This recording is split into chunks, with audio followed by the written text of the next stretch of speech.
Awesome, thank you so much. Yeah, I just wanted to make sure everything was going. Yeah, as long as you see it up there, that means we're recording. Awesome, thank you so much. Y'all have fun.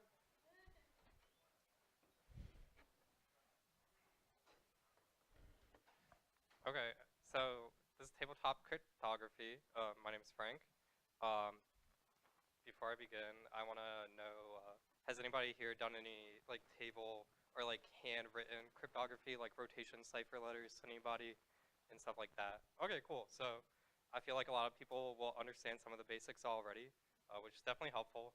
Um, so let's begin.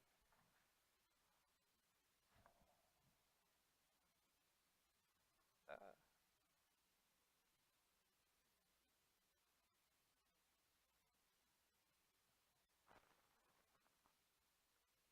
okay, sorry. Uh, I'm Frank. I'm a student. I go here right now, Valencia. I'm studying computer science. I'm technically a sophomore. I have previous experience as a software engineer. I like to do CTFs for fun. I also recently just got my amateur radio license. So if anybody wants to talk about that after, you should get licensed as well. You can find me on Twitter at HackTheThings and on GitHub. If you follow me, I'll probably follow you and see if you have any cool open source, and I'll probably submit a lot of pull requests. Especially if it's Python or Node.js. So we're going to talk about some basic terms, some history of some cool ciphers, and then we're going to go over those same ciphers that I gave the history on, and actually walk through them with the goal of y'all being able to work with them, or at least understand how to work with them, be able to pull up the Wikipedia page and go more in depth with them in your free time. So let's talk about the terms. So the three basic terms that I think about when I think of cryptography are plaintext, cipher, and ciphertext. The plaintext is any phrase. It can be the quick brown fox, hello world, attack at dawn. The ciphertext is going to be the output. It doesn't exactly have to be text. It can be alphanumeric. It can be like a file, like a JPEG or something as well. We probably won't go into that. And the cipher is actually the algorithm or the operation that's being performed on the plaintext to make the ciphertext come out of it.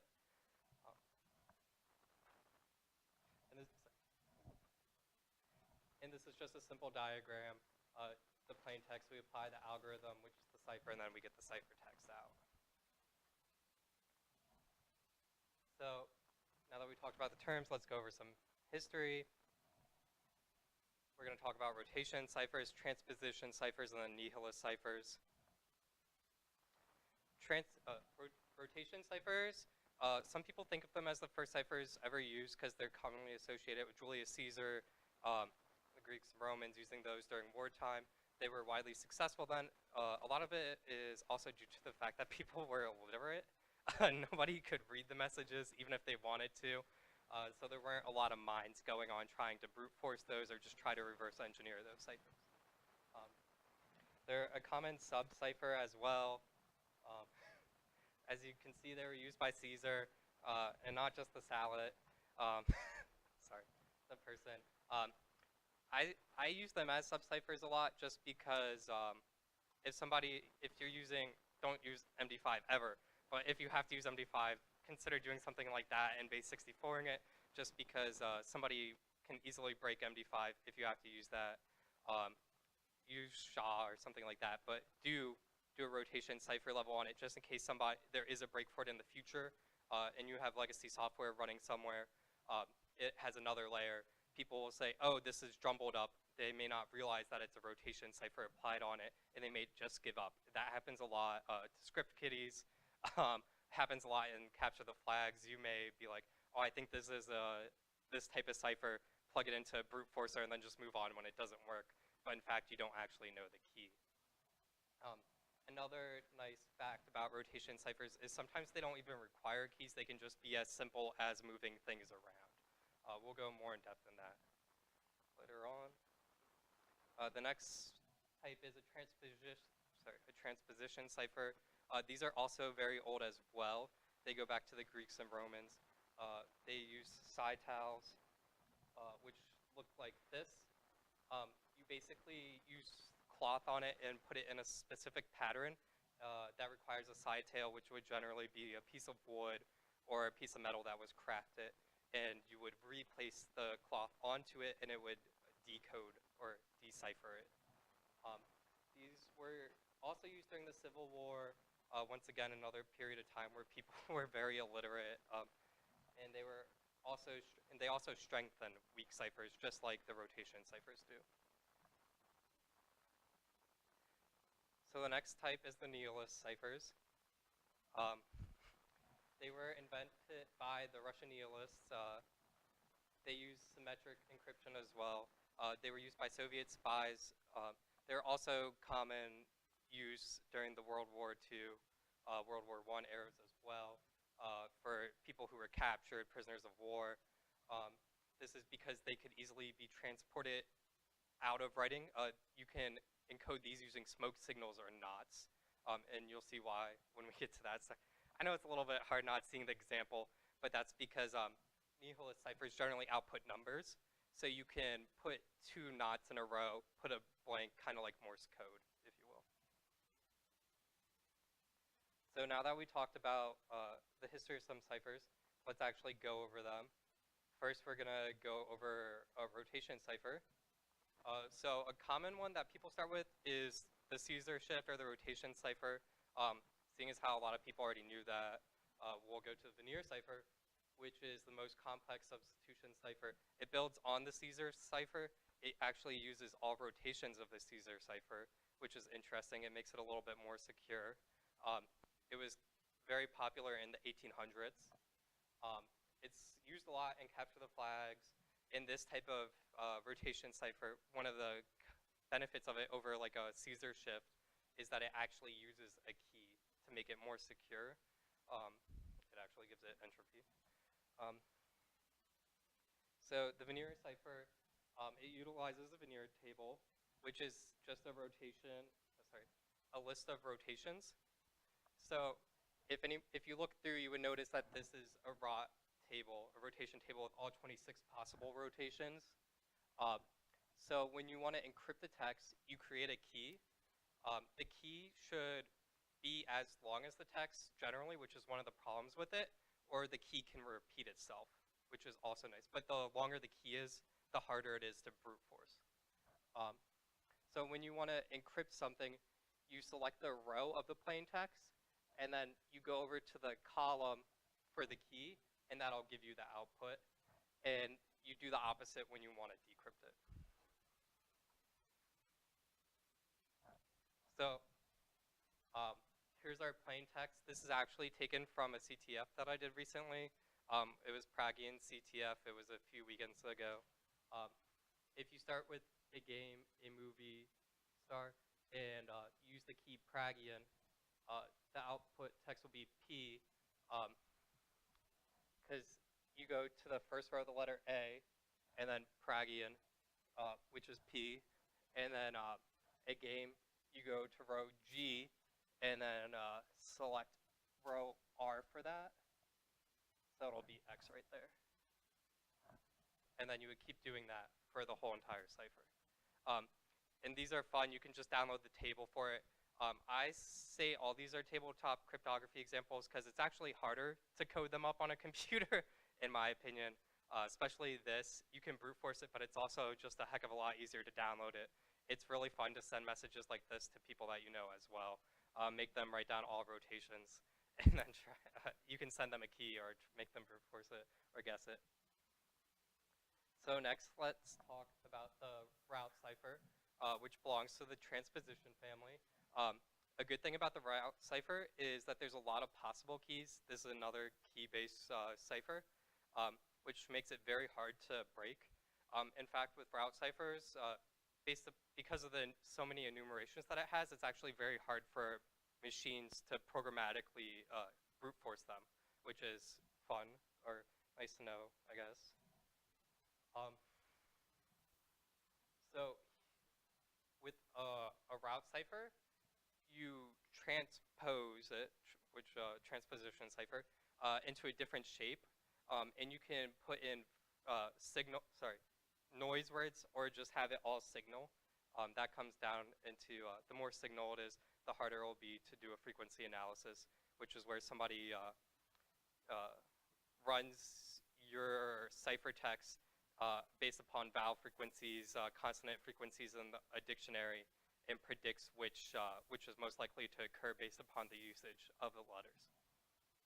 So our example plaintext is attack at dawn, hello world.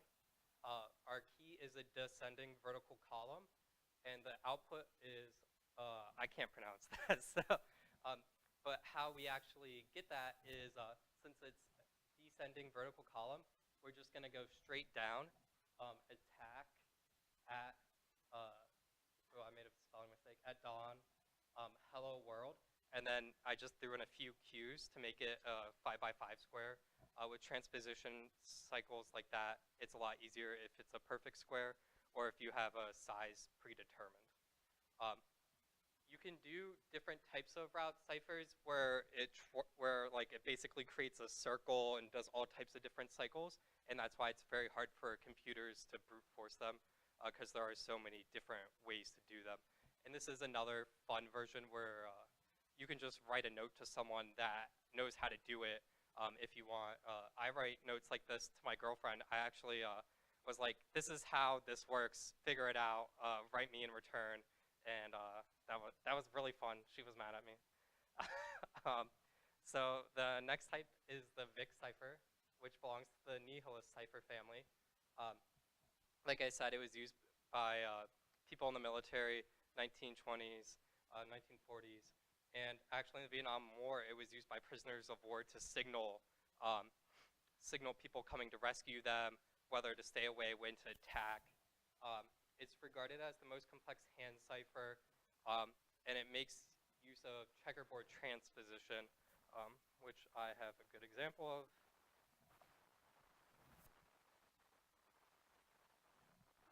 So our plaintext is attack at dawn, and this is our ciphertext output. This is what's called a straddling checkerboard. As you can see, every letter is represented once. And the nice thing, what makes this the most complex hand cipher, is that you can use any word combination as long as every letter appears. So you can use a key of zebra to arrange this row to be zebra, and then change the rest of the alphabet after that. So there's tons of combinations that are possible, making it very hard. People used to think that the one-time pad was the most secure version of cryptography that can be done by hand, and this has since been proven to be the most secure. So to operate this, to encrypt it, we are going to use this this checkerboard, and our text is attack at dawn. So we'll go over to this column, which is intentionally left blank, and we'll select A and the row. So it's the row number, then the column, and it'll create double digits. So this is actually 0, 3. T would be 0, 1. C would be 21. And that's how you get these numbers here. And like I said, people use smoke signals. You send so many smoke clouds up into the sky, or you tie so many knots in a rope, and that will create the actual cipher for somebody. Of course, they have to know the key, which has to be predetermined ahead of time, but as long as that's known, or it's something that can be guessed easily as well, that's definitely helpful.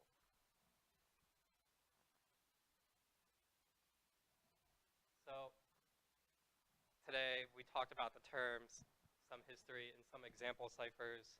I definitely want you to remember the simple terms, what the plaintext is, what the cipher is, what the ciphertext is. Hopefully it helps you understand more cryptography when you're reading it, what's actually going on. Some people just think of it, oh, this is just the output, that's the only thing going on. But knowing the terms definitely helps you engage in a conversation with it. And I hope you remember the Vigenere cipher the most out of this.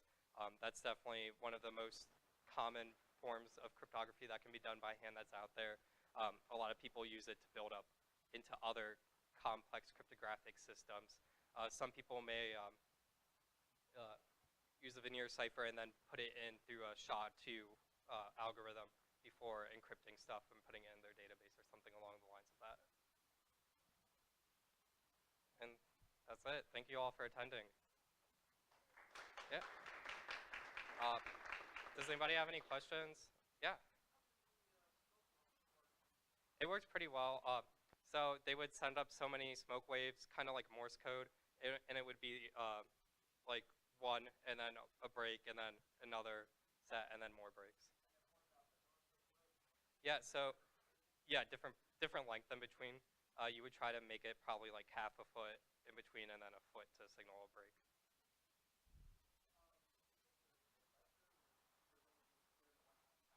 Yes. But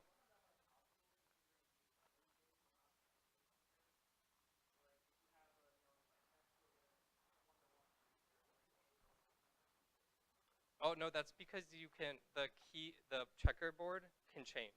So you can put zebra up top, and then that'll rearrange the letters on the checkerboard. So that way the numbers are always different.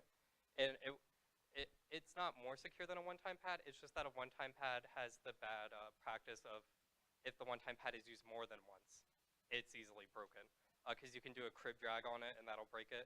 So it's more so that since there's so many different options for the VIC cipher, that it's easier to remember not to use the same pad. Mm-hmm. It's my bad for not representing that, but that was a good point. Yeah, thank you. Does anybody else have any? Yeah.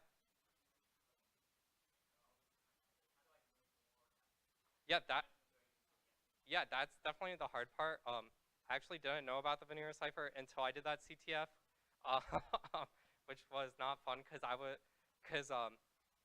the key was this Princeton professor, and it was like, oh, he's very popular for working on he did like research into this, and so I was researching the guy's name, then cryptography, and I got like his course homework where he was like assigning homework crypto problems, and it was not like Vigenere cipher at all. It was like this like weird thing called like a Buddha cipher or something like that, and I'm like writing a brute force for that, and then I go in the IRC and they're like, dude, like you're on the like very wrong path, and then eventually somebody was like, oh, it's just a Vigenere cipher, like give up, like, but I have this great book that I recommend. Um, I probably should have put it in the slide.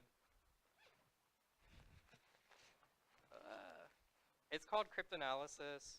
It's it's by Helen Gaines. I can't pronounce their middle name because they're French, and I'm not that good with French-sounding names. But yeah, it's cryptanalysis. It's very fun. It's not a textbook, so it's not priced out of textbook costs, which is really good. I'm sure there's an ebook out there too. There's a lot of fun ciphers in there. The route transposition cipher I found out through this book. A lot of stuff I can do by hand with that. I recommend that. Doing CTFs. There's this one site, ARIXV, I think it is, and it's just like an archive by Cornell, and they have all different types of research papers on there. If you want to look more into current cutting-edge technology ciphers, not so much ones that are already very well researched.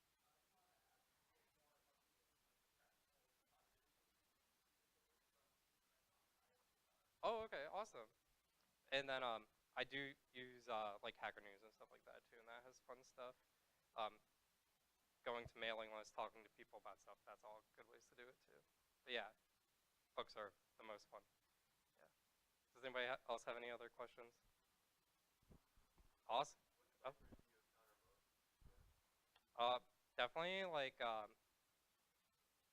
block ciphers. I mean, a lot of the easy crypto problems I would say are like based upon rotation ciphers, and then it ranges from anything that's broken. Um, like for a while, like before MD5 was rainbow tabled, people were putting in stuff like that. Um, a lot of stuff. I think it really depends on the CTF that you're doing and who's making it. Some CTFs are like people write them to show off their knowledge and be like, haha, no one can solve this because I found this very rare exploit, so I'm gonna put it in my CTF, or oh, I just learned about this, I'm gonna put it in my CTF. But Seesaw CTF's a good one that has a lot of fun cryptography ones, and that's every fall by NYU. I recommend that one. and they usually have some fun shift ciphers on there, and then they have things that range all the way to like doing steganography and then breaking a cipher. Yeah. Yes.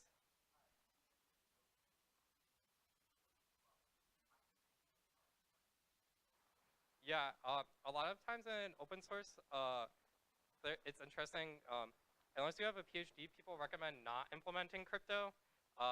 And people just recommend, if you want to do open source for crypto, help the person with a PhD make their code more efficient.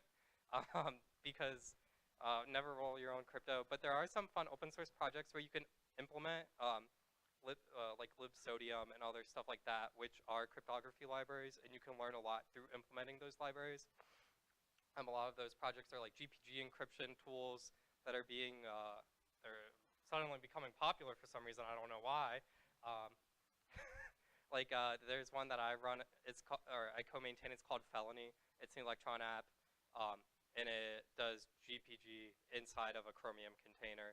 And then there's also the Tox Messenger, which was a 4chan project, which is also it's a competitor to Signal, and it uses libsodium. It implements a lot of crypto. And if you want to play with that, that's a good experience as well. Um, just find a project that has crypto, see how they're implementing it, see if you can mess up with their implementation of it. That's a lot of times where the project lies, not so much the crypto, but how somebody implemented it, whether there's data leaking in there, or whether you can actually access the data in it. Yeah. Does anybody else have any other questions? Awesome. Well, thank y'all for coming. I really enjoyed talking to y'all today. And if you want to talk outside of this, please hit me up.